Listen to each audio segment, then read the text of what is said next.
Hola, hola, me da mucho gusto saludarles, espero que se encuentren bien. Y ahora de lo que les quiero hablar es de la Pascua que nosotros festejamos con mucho cariño. Pero primero nos vamos a ir a un hecho histórico, me quiero remontar al tiempo para ubicarlos cuando Faraón, que quería mucho a José, se acuerdan que se trajo a su padre Jacob y a sus hermanos y les dio un pedazo ahí en Egipto para que pudieran establecerse. Entonces pasaron muchos años, pero ya llegó otro faraón que ya no conocía a Jacob y a José y empezó a ver, como ustedes saben, Dios siempre ha bendecido a su pueblo de Israel y empezaba a ver que se bendecían sus ganados, se multiplicaban sus cosechas y también se multiplicaban ellos como personas. Entonces este faraón dijo, no, a mí no me gusta eso, porque si llega a haber una rebelión, se nos pueden echar encima. Entonces la orden que dio fue que los iban a empezar a oprimir, los iban a poner como esclavos, a construir sus edificaciones, y aparte le dijo a las parteras, cuando ustedes vean una hebrea que va a dar a luz, primero se van a fijar si es hombre lo van a matar y si es mujer la van a dejar con vida. Entonces cuando nace Moisés, los papás que no querían que le pasara eso a su hijo, lo ponen en un canastito para que se lo llevara el río. Entonces ese canasto fue recogido por la hija del faraón. Entonces Moisés tiene una educación y crece como egipcio y se empezó a crecer y se da cuenta que él era hebreo. Entonces, cuando empieza a ver cómo maltratan a su pueblo, estaba un mayordomo golpeándolo y él se enoja y lo mata. Entonces, al día siguiente se están peleando dos hebreos y Moisés va y le dice, tranquilícense, no se estén peleando. Y le dice, ¿tú cómo me dices eso si el día de ayer mataste a un egipcio? Entonces Moisés se asusta tanto y le da tanto miedo que huye al desierto. Y resulta que se queda ya 40 años. Pero un día Dios directamente le habla a Moisés. Y ahorita vamos a ver en esta cita que les tengo aquí, que es Éxodo 3, 7, 8, que Dios le dice a Moisés, he visto la humillación de mi pueblo en Egipto y he escuchado sus gritos cuando lo maltratan sus mayordomos. Yo conozco sus sufrimientos y he bajado para librar a mi pueblo de la opresión de los egipcios y para llevarlo a un país grande y fértil. Entonces Moisés le dice, pero ¿cómo me dices eso? Ni siquiera sé hablar. Y le dice el Señor, tú no te preocupes, yo siempre voy a estar contigo. Y en Egipto está tu hermano Aarón, búscalo y él te va a ayudar. Entonces eso fue lo que hizo Moisés, fue obediente, llegó a Egipto, y entonces empezaron a mandar las plagas.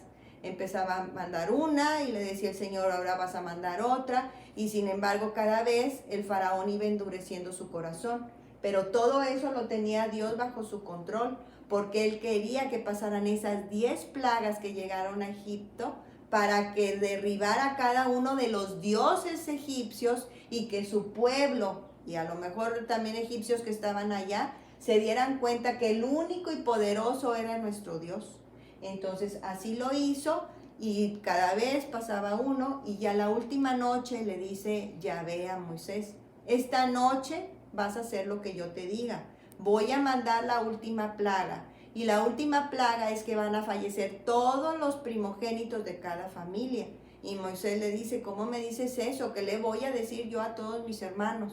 Y le dice, yo te voy a dar una señal que vas a proteger a todos mis hijos, pero la tienes que hacer y así al pie de la letra como yo te digo. Esta noche les vas a decir que van a sacrificar un corderito hermoso, perfecto, sin mancha. Lo vas a sacrificar y con la sangre de ese cordero vas a marcar los dinteles de la puerta. Los vas a marcar y con ese corderito lo vas a asar y lo vas a cenar. pero te lo tienes que acabar esta noche. Si tu familia es pequeña y el corderito es más grande, vas a invitar al vecino o al otro vecino, pero tú lo tienes que consumir completo. Y aparte no le puedes quebrar ninguno de esos huesos. Entonces Moisés hizo lo que les dijo y le dijo, oh Dios, esta noche va a pasar el ángel de la muerte, pero todos los que tengan esta marca del sacrificio del cordero, todos los que estén adentro de esa casa van a quedar protegidos y no les va a pasar nada. Y mañana el faraón te dejará en libertad. Y así fue. Entonces ya Moisés sale de Egipto, pero le dice Dios a Moisés, tú tienes la obligación de pasar de generación en generación, que este día para ti vas a hacerme una fiesta que es solemne mía, es una fiesta de Dios en la que vas tú a festejar la liberación física de la esclavitud de Egipto. Y entonces así lo hizo.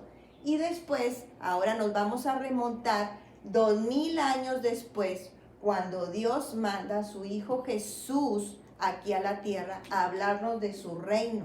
Porque nosotros con todos los profetas que nos mandó no hemos querido hacer caso de su palabra y de las cosas tan hermosas que nos tiene preparadas. Entonces Jesús, ustedes se acuerdan que llega a Jerusalén montado en un burrito y le dice a sus discípulos, hoy yo tengo que festejar la fiesta solemne de mi Padre, porque tenemos que recordar que nos puso la liberación física del pueblo de Egipto. Ustedes van a buscar una persona, esta persona les va a dar una pieza y les va a decir en dónde la vamos a festejar. Entonces esa noche Jesús llega con sus discípulos y empieza a festejar la Pascua. Cuando ellos, los judíos, festejan su Pascua, ellos celebran con 4 copas, que son la copa de la liberación, de la santificación, la redención y la aceptación. Entonces aquí Jesús, él también tiene que celebrar esa noche esas copas. Y aquí en estas citas las vamos a ver. Aquí en Lucas 22:14, nos vamos a ir para allá, vamos a ver que él les dice, en verdad he deseado muchísimo comer esta Pascua con ustedes antes de padecer, porque les aseguro que ya no volveré a celebrar esta Pascua con ustedes hasta que sea la nueva y perfecta Pascua en el reino de Dios. Tomó una copa y dio gracias. Entonces aquí podemos ver donde él cumple la primer copa en la cena. Después nos vamos a ir a Lucas 22:19, en la que dice, después de la cena, hizo lo mismo con la copa y dijo, esta copa es la alianza nueva, sellada con mi sangre que va a ser derramada por ustedes. Entonces aquí ya vemos que celebra la segunda copa. Pero después él sale de esa pieza y si se acuerdan va al huerto de Getsemaní. El Señor siente una tristeza y una necesidad de orar porque él sabía lo que iba a pasar. Él desde que estaba en el cielo con su Padre sabía lo que venía a hacer y a cumplir en su persona aquí en la tierra. Entonces aquí vemos en Mateo 26:42, vamos a la cita en la que él le dice, de nuevo se apartó por segunda vez a orar y dijo, Padre, si esta copa no puede ser apartada de mí sin que yo la beba, que se haga tu voluntad. Entonces aquí podemos ver donde él orando, si se acuerdan, él le dice a sus discípulos, tengo una tristeza tremenda, una tristeza de muerte, vengan ustedes y acompáñenme a orar. Él está orando y se dice las escrituras que él suda gotas de sangre porque sabía lo duro y lo tremendo que iba a pasar. Entonces, si se dan cuenta, él toma su carne y la deja a un lado, porque nosotros sabemos que en la carne no podemos hacer nada, necesitamos del Señor. Ustedes saben que la carne es débil, entonces como Jesús estaba orando con su Padre, estaba en oración completamente, una oración fervorosa, le dio esa fuerza de decir, Señor, no voy a hacer mi voluntad, voy a hacer la tuya y voy a hacer caso. Entonces, por eso se dice que dejó la carne a un lado y él se fue derecho y dijo que se haga tu voluntad y no la mía. Y en este momento, aquí pongo este hincapié, es el único momento en toda la vida de Jesús aquí en la tierra en la que el enemigo pudo haberlo derribado, porque él, si se acuerdan, estaba ya sufriendo, porque él lo estaba tentando, y sin embargo, el Señor dijo, aquí te quedas, yo no te voy a hacer caso. Después nos vamos a pasar a esta otra cita en la que él, pues el Señor lo toman preso, lo llevan ya al madero, y ya estando en el madero, él también clama al Señor.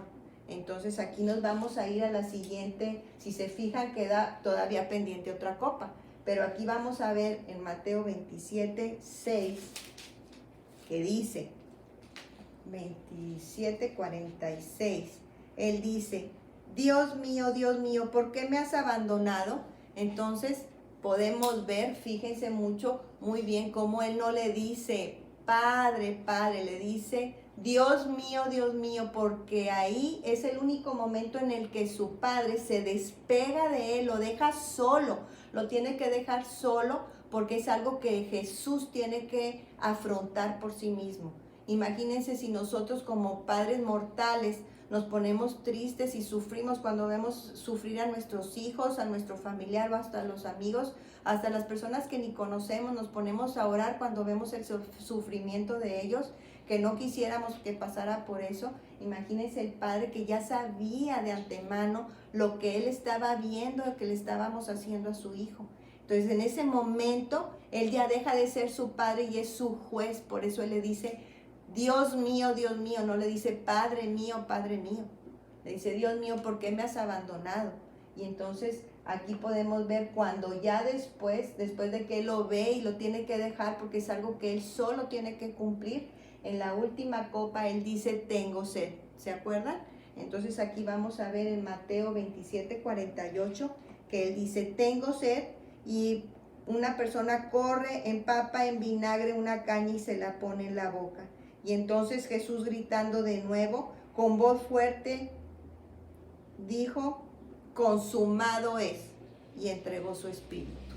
Entonces aquí es cuando se cumple la segunda copa, y entonces así como nosotros vemos en la historia, que así como que la cuarta copa, perdón, y así como en la antigüedad se marcó los dinteles de la puerta, fíjense cómo se forma una cruz, que proféticamente es como Jesús vino a pagar, a dar su sangre por nuestros pecados. Él pagó por nosotros, y como les decía yo, que no debían de quebrarle ningún hueso, como les platicaba en Salmo 22, se hizo profético que ninguno de sus huesos fue quebrado. Entonces aquí la diferencia es que todos los judíos ortodoxos todavía festejan la Pascua, pero por una liberación física, porque ellos no creen en el Mesías. Y nosotros que creemos en su sangre que pagó por nosotros, nosotros festejamos una liberación espiritual.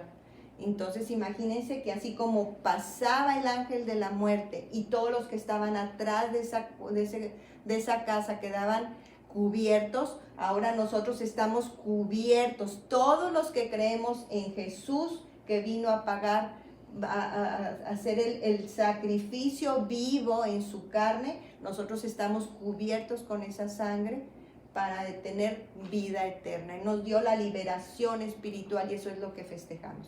A mí me da mucho gusto saber cómo el Señor nos va dejando pistas para que nosotros nos metamos y tengamos ganas y hambre de su palabra y aprender más de las cosas que Él hizo y del poder tan grande que tiene.